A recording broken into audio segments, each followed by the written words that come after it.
Welcome to the Mobile Workforce Podcast, where we sit down and have real conversations with business leaders that have been where you are. During these interviews, we'll dive into what it takes to improve systems and champion processes that maximize performance. Each week, our trailblazing guests share their experiences and understanding of the workforce to help inspire change, challenge our thinking, and share what it takes to successfully travel the road to profitability. Now here's our host, co-founder and chief evangelist of About Time and WorkMax, Mike Merrill. Hello and welcome to the Mobile Workforce Podcast. I'm your host, Mike Merrill, and today we are sitting down with the Bobby Rios. How are you doing, Bobby? Great. Awesome. Well, Bobby is with Bartlett Cocke, and he is the Chief Financial Officer. So we appreciate you joining us today. You bet. So you've been with Bartlett Cocke for about 15 years now. Correct. So that's been a little while. What have you seen change over that period of time with the organization, the industry? What's been interesting to you?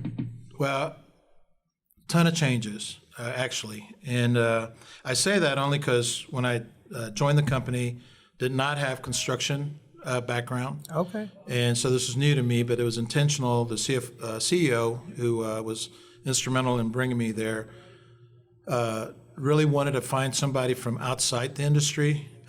Pretty much everybody who had gone there or had been there had come up through the industry. And so he was looking for fresh ideas just outside of again, the industry standards. And I felt extremely fortunate. I mean, I actually, I'm going to tell you a little bit of background. Sure, yeah, share. But sounds good. So I went there. I was actually talking to a recruiter. A recruiter reached out to me and all this. And towards the end of we were having breakfast. Towards the end of our breakfast, they kind of indicated that, oh, by the way, we've got an exclusive for Bartlett Cocke General Contractors. They're looking for a CFO. I was working. I had no interest. That didn't even pique my interest at all. I didn't really know who Bartlett Cocke was.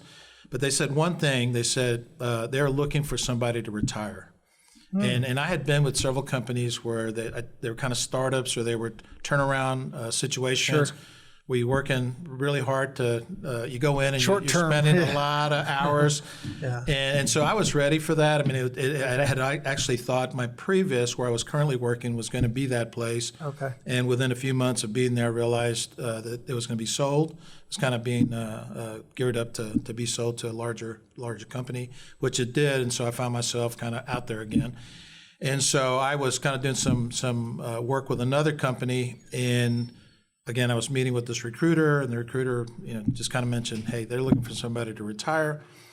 Never thought I would have a serious opportunity to become their CFO, but I asked her, okay, can you put me in front of them and just let me see what happens. Yeah. And so, long story short, they did. I was told that I was kind of their lead candidate at that point, but they were going to go national, and so I pretty much, checked the box and said, okay, well that was a good interview, and I'm just going to continue to do what I'm doing.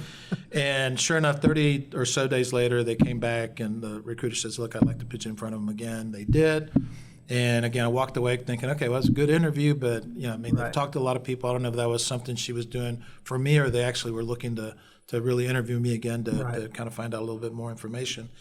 And again, long story short, I ended up getting the offer, and rest is history. So I've been there for almost 15 years and looking to retire at the end of this year. Wow. Okay, so that's quite a haul. So some of the changes that you mentioned, I guess being from the outside, I'd been exposed to a lot of different things. My one and only criticism, and I qualify that criticism because it's not a major criticism, because I love the company and have loved my experience there, is they do things the way they've always done them. Oh, okay. Because it's been passed on, from kind of generation to generation, even though it's not a family-owned business. And it was a little frustrating for me in that I just felt like, I was always kind of one of those, let's go in and fix it. Mm-hmm. And so I said, well, not that there was anything wrong, but I'm always looking for things to improve. Right. There's improvements to be made. I want to bring those improvements to the group and see whether we can, implement some of those things.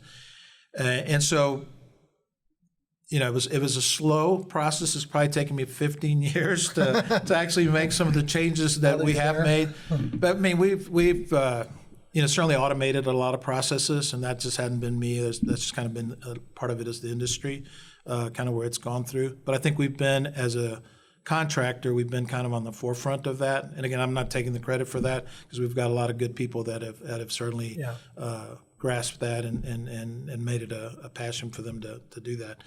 But we had a lot of relationships that, I'll go back to insurance brokers, to benefits brokers, to surety brokers, to 401k providers, banks, et cetera, Sure. that we just started, kind of saying, hey, let's go put out an RFP, let's see where that takes us and see what happens. And what we learned is every time that we did make a change, it was a positive thing. We didn't realize some of the things that we weren't being provided with. So that was good. It ended up being a good thing. So there's, again, a lot of changes. They've been good changes, certainly in my opinion, and I feel like I've been a part of that. So that's been a good thing. You kind of want to leave a little bit of a legacy, and I think that's been a big part. We've grown a lot. When I was there, we were about a $350 million GC. There, we do all our business in Texas. We have 4 offices. We're in San Antonio. We were founded in San Antonio. We have an office in Austin, Houston, and then Baytown. And Baytown handles some of our industrial work that we do. And we'll finish the year over 800 million. So Wow. Pretty tremendous growth. So part of I think I mentioned earlier in our discussions that I was planning to retire at the end of this year. One of the things that I wanted to do is certainly hit the $1 billion mark. Yeah. We went through through a recession, pretty serious recession in 2008. Yeah. So that set us back a little bit.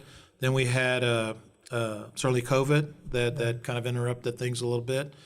And now we're going through a little bit of a slowdown, but it hadn't impacted us this year. Next year looks real promising as well. I don't think they'll hit $1 billion, but there may be $1 billion, but it's not going to cause me to delay my retirement. You're not going to wait around to make sure. I'm going to wait around. So.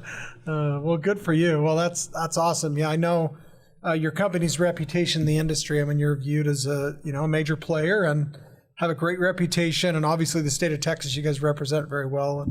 And what type of projects do you, as an organization, really like to take on? Is there one area you really kind of put your stamp on? Or I mean, K through 12 has been our bread and butter. Okay. I mean, I hear stories. I didn't get it. I wasn't there when we kind of made our move to K through 12, but there was some hesitancy into getting into K through 12 because margins are relatively pretty thin. Different. And so you better know what you're doing, because if you don't, you can fail pretty quickly.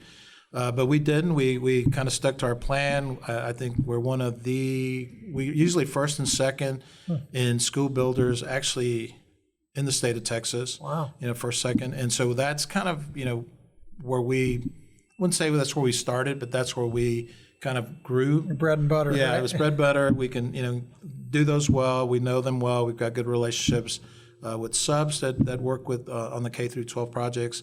We know a lot of the owners, and like you said, we have a good reputation with a lot of the owners and all that. So that's good.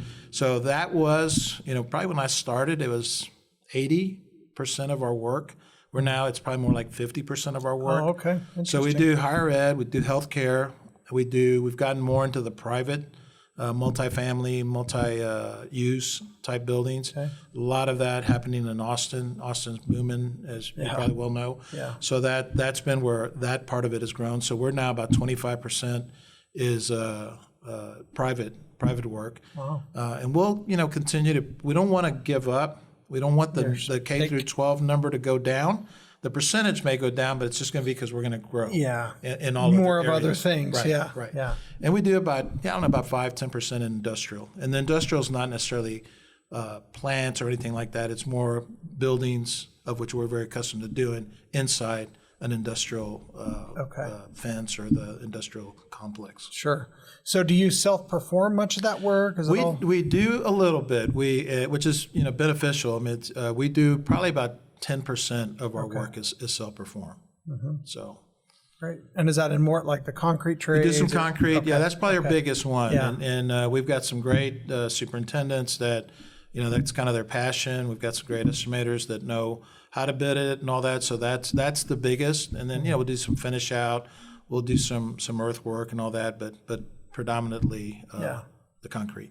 Awesome. So in 15 years, what have you seen? Maybe not just in your own organization, but in the industry. What are some of the most surprising changes that you've seen and witnessed? I don't know if this is a good thing, but this is the first thing that came to my mind. Okay. Let's hear it. Let's hear it. There's been a lot of pre-construction has been something that I think at one time was taken a lot, more lightly, I guess is the right term. Okay. That's become a much larger part of our, I guess I'll say our G&A, and that's not something that's necessarily charged out to our jobs, but that's just something that we felt was necessary in order to, help our clients on the front end and not wait till they're, ready to build and then go in and say, well, there's some things here that you may have wanted to think about, doing this and that. So that's been a big one. We've added BIM technology. That's what I was just going to ask you. Is it BIM related? Huge. Yeah. I think we're really, especially in San Antonio, I wouldn't say probably in Texas, we were kind of on the forefront of that. We got a guy who, I'm not going to say who he worked for, but that we were able to attract to our team, and who really knew the industry extremely well, or knew that whole process very, very well. So he's well thought of, well known, and he's really put our program again in place that I think has been real beneficial. Anytime we add something, we're always wondering, hey, is this helping us build sooner? Or not sooner, quicker. I mean, are we able to, is this helping us in the process of building? Because that's really what we do, right? I mean, we're builders. And so sometimes we question before we make a move, is this really going to help us?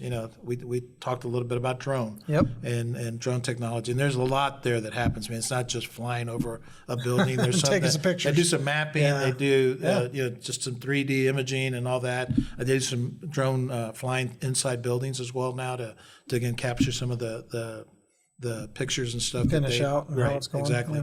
And so that's another thing. And you're going, well, it does help us, but you're kind of always, with the thin margins, you're always questioning some of those things. So, but we understand, everybody's changing. I think if you don't have that, I think there's a lot of owners now that ask for BIM. There's a lot of owners that expect more than just what we used to do in the past. So it's kind of a necessary thing for us to change.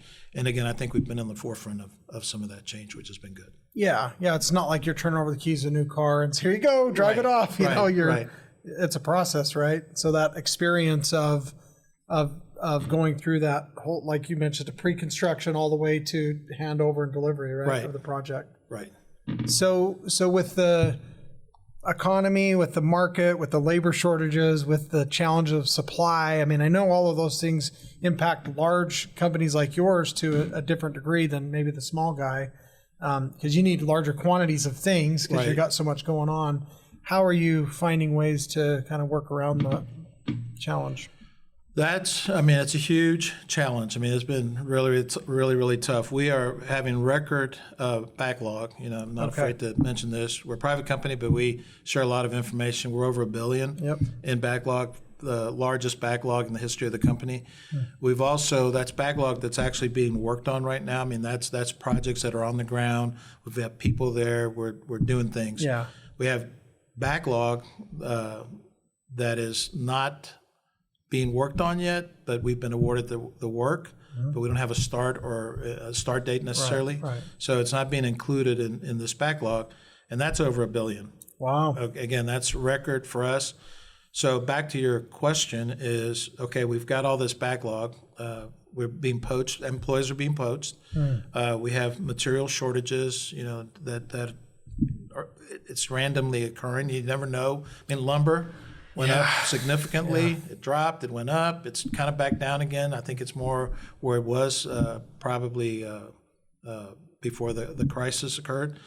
But it's just, more than anything, it's just scheduling, both people and materials and resources. All that. Right. And so I think, I don't know if I mentioned this or not, but, we've probably lost more people than we've hired just from people. You hear about the Great Resignation. You hear, certainly I mentioned earlier, poaching of people.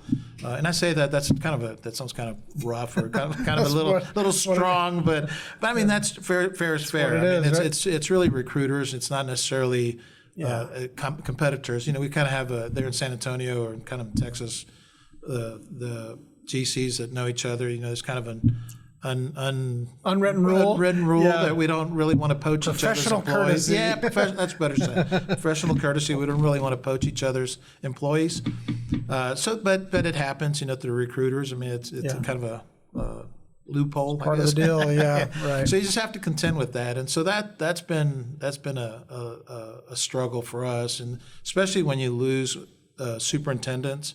We've had a lot of seasoned superintendents, and project managers, others can argue this, but the people who build it is the superintendents. Yeah. And when you lose those guys and lose the experience that they have, plus the mentoring that they can provide to some of our newer guys, that's a huge loss. And so we've had quite a bit of turnover in that area, and it's been for various reasons. I mean, it's just some of it has been, I think again with pandemic and all that, it changed the way we do work. They would like to have some time off. They would like to have some flexibility. You can't you can't be a superintendent or supervise a job from home. If you're not there, it doesn't work. Yeah, right. And so it's tough. I mean, and I think part of it's just burnout, and it's people just, I think they've seen people change careers during this time. So I'll share this with you. We had a guy who's superintendent who'd been there for quite some time, and his brother-in-law was making apparently $200,000-300,000 selling cars. Okay. And he goes, "I'm going to go sell cars. I'm resigning. I'm done. Wow. I don't want the pressures of building. I'm going to go sell cars." I'm going, "Okay, well, good luck." Yeah, right. What do you say? Yeah. So. Yeah. Well, and there's that perception that maybe that grass is greener, but it's like you don't roll out of bed fresh out of never selling cars before and go sell $200,000 or $300,000 worth of commissions, right? So one of the things we do, and we've been fortunate, I guess, in some respects in this area, is we've stayed in touch with those people. We've had a lot of people that have left, not recently, but in the history of the company. Yeah, sure. And a lot of them come back. Like as you said, they think the grass is greener. Other side, they may get more money to go work a project that's far away from their home or whatever, and then that job is done, and it's like you can go somewhere else, or we're done with you. And so they find themselves going, that's not really our culture. We have 4 offices, so we can have people close to home. Okay. We try to get them not to travel. We only do work in Texas. And that's intentional only because we feel like there's so much more work that we can attain without having to go out of state. Yeah, why go? So, but our culture is to try to keep people close to their families so they don't have to travel and be away from them. It's not always possible, and obviously we always ask for volunteers, but you got to have the right team. Yeah. And if the right team doesn't step up, you do have to incent some of those people to travel, but we try to make it worth their while so that they don't feel as bad as being away from family and stuff. So speaking of culture, so how important has that been? And again, you're running a large organization, lots of employees. I mean, how has culture played a role in doing what you've been able to accomplish? So one of the biggest things for us is family. I mean, it really is, and it starts with safety. I mean, we had a safety director there many years ago, and I don't know whether he coined this phrase or not, but he wanted employees to come to work and to be able to go home in the kind of in the same condition, maybe a little more tired from the day's work, but to go back go back home safely, as good as they can. Yeah, exactly. Yeah. And so family has played a big part. And I mean, we talked to a lot of folks with regards to just in performance reviews and all that. And one of the things that almost everybody brings up is how family oriented that the culture is there. I know that when I was interviewing, I sensed that. We're also employee owned, so that kind of even added to it even further how much care the people that were there cared about kind of every dollar, every penny that was being spent because they felt like it was theirs. Yeah. So it's I mean, I think it's a it plays a big factor for us in our company. Yeah. So within the industry, you've got your specialty areas. I mean, the areas that you've focused on. You've got technologies that are coming in. You've got economic pressures. You've got supply chain things. You got all this stuff that you're balancing. As a company, how do you feel like you've done to keep pointing north and grow in the right direction to where obviously to grow from the percentage of revenue you're at, before when you started Right. to where it is now. I mean, you're doing a bunch of things right? So tell us a little bit about that. I think it's just taking them on head on. I mean, like for materials, if we know that something is not going to get delivered, something's delayed 3 months, 6 months, it could be longer than that, 9 months, we will look for an alternative, whether it's a temporary alternative or a permanent. Obviously, you want to look for a permanent, and hopefully it's in the price range of what the product that didn't come in. So certainly try to do that. We've been successful in doing that. We've been able to, some of the delays, we work around them. Mm-hmm. You may start somewhere that you wouldn't have necessarily started. Right. But you just kind of try to work as best you can with that. The labor shortages, I mean, it's just, we're constantly hiring. It's just, we know we've got to hire probably even more before we put jobs in place because we can't wait to hire people. So we put some in the budget, some costs aside to know that we're going to carry some people that aren't necessarily going to be very busy, but if we can put them to work on another job to help out there, we'll charge it to some other place. We won't charge the job, but still, just have them out some there. Overhead costs that you're correct just gonna that we've already budgeted shoulder. For. Right. So again, I just think just meeting them head on. Inflation, I'm obviously costs have gone up, and that's probably been something that's impacted us this year. On the revenue side, we're probably $50 million over our budget. We're trailing a little bit on profit, but it's been more just price escalations that we hadn't planned for. And you can't just go back. You got to absorb some of that. Right. So you absorb that, and so again, you can't plan for that, but you can just try going forward on everything that you're doing, just watching every penny. Incremental adjustments as you go. That's exactly right. Wow. Well, you're a CFO, so I mean that's your whole role is to keep a finger on that pulse as you're going. But everybody does. I can certainly keep it on the pulse kind of from an overall, but each project manager, each job has to watch their part of it very, very carefully. I mean, that's a great nugget there. So how do you do that? How do you keep them aware of those costs? We very open, especially with our shareholder group. I mean, we share financials on a monthly basis, so they know. If things happen, we try to keep them, if there's some issues that have come up, we try to spread the word quickly, communicate that out as quickly as possible.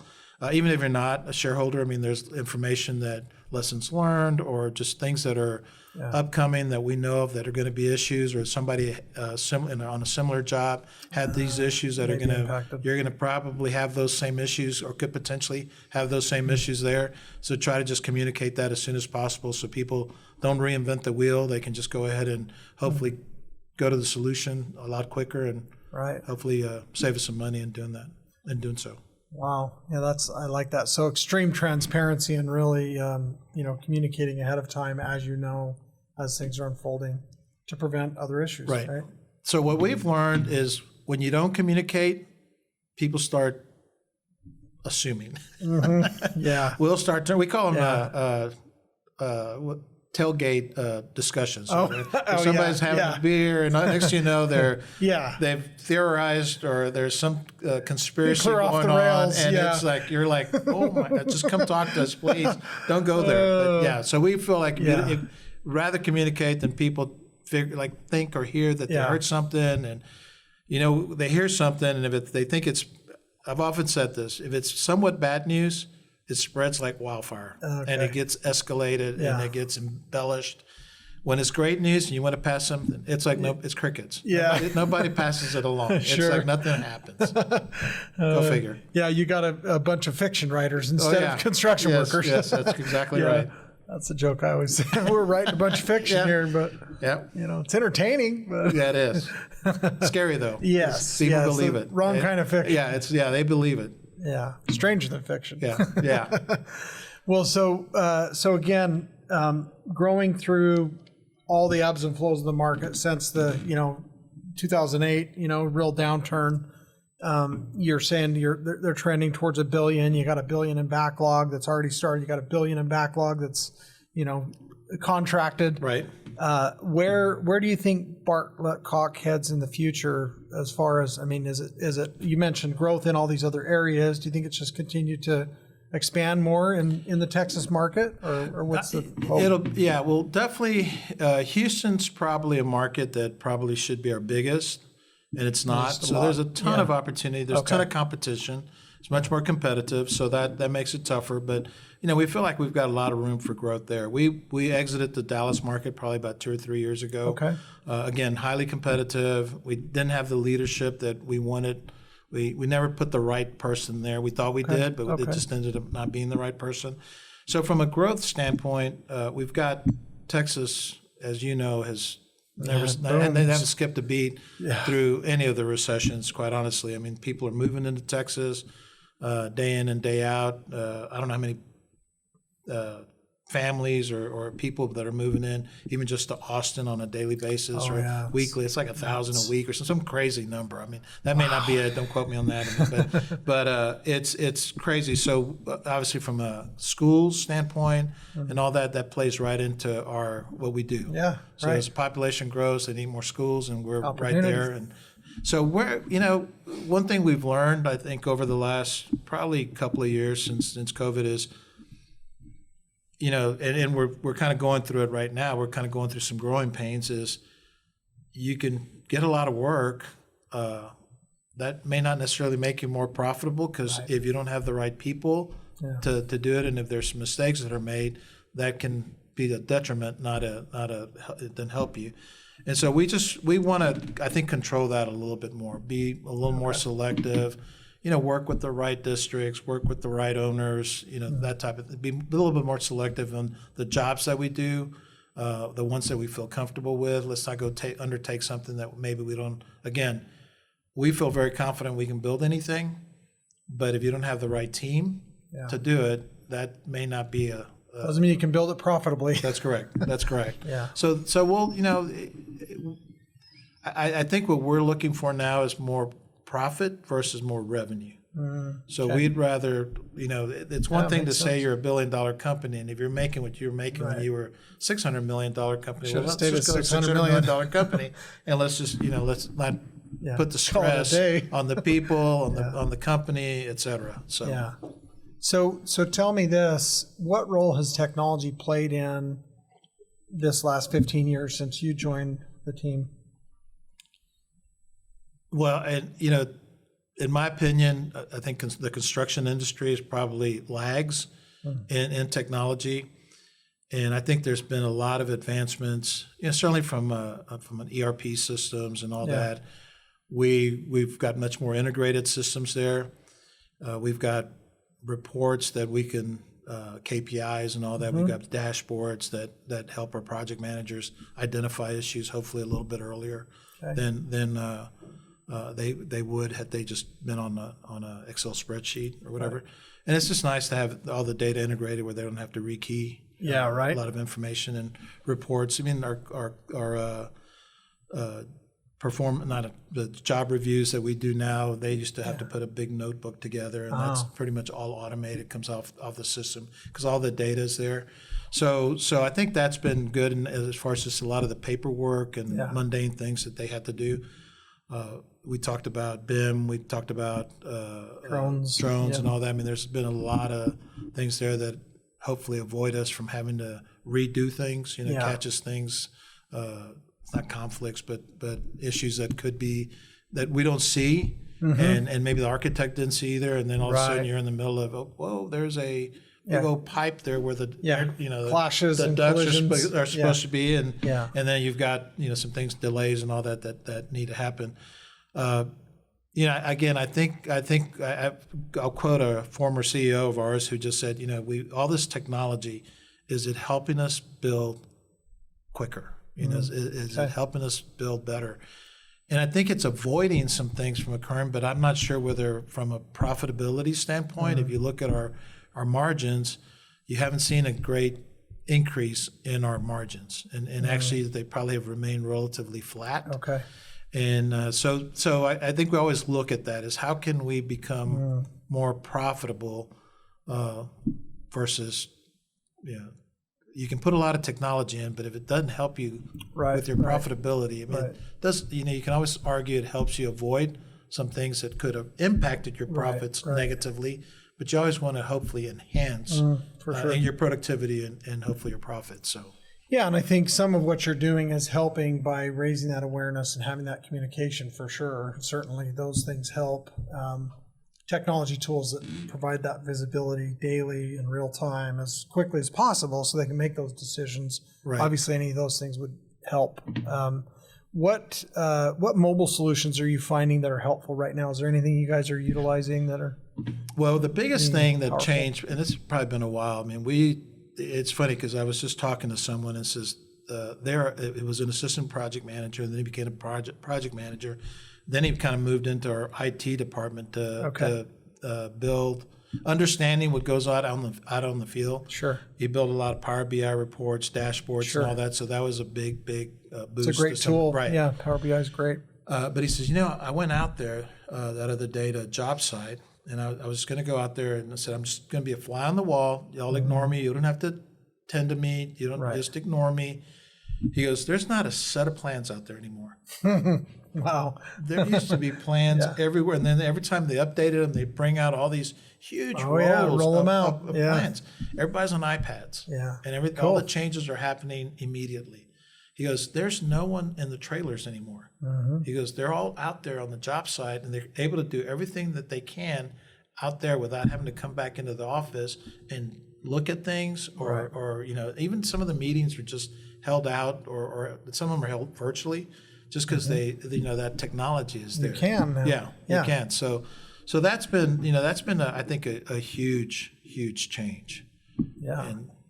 Well, fantastic. Well, so as far as you got technology changes, you've got again, you're communicating.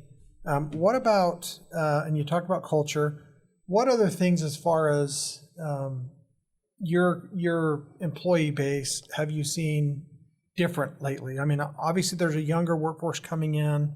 Are you noticing that they want technology more? They're more ready. I hear a lot that some of the older management teams are a little more resilient and resistant to those types of changes. Are you seeing that tide shift yet? Yeah, no. I think we have. Again, I mentioned the gentleman we brought over for BIM. He was super young. He was probably in his late 20s. He's actually a VP. He's in his late 30s. Wow. And he's been a VP for probably moved up 4 years, 4 or 5 years. Yeah. Wow. So I think as a result of him coming on, I think, and again, I see it as exactly what you just said. The youth is looking for technology. They're not looking for paper. And I was kind of surprised by some of the older superintendents who embraced, again, the iPad, and they embraced it relatively quickly. Definitely the older folks like myself. I think I want to exclude myself from that from that group from a technology standpoint, because I do embrace technology. I think it's important. I think I'd rather, if we can automate it, I'd rather do it that way than certainly when I started, we did not have computers. We didn't have laptops. Yeah. We did a lot of things on ledger paper. I mean, I hate that I'm really aging myself here. Way old school. Yeah, way old school. Mechanical pencils, big erasers, because you couldn't just clear it or anything. You had to redo it. Right. But no, I mean, I think the youth certainly they look for that. I mean, anything that they can do to use technology versus the old-fashioned way, they certainly embrace it and bring it. And it's probably more.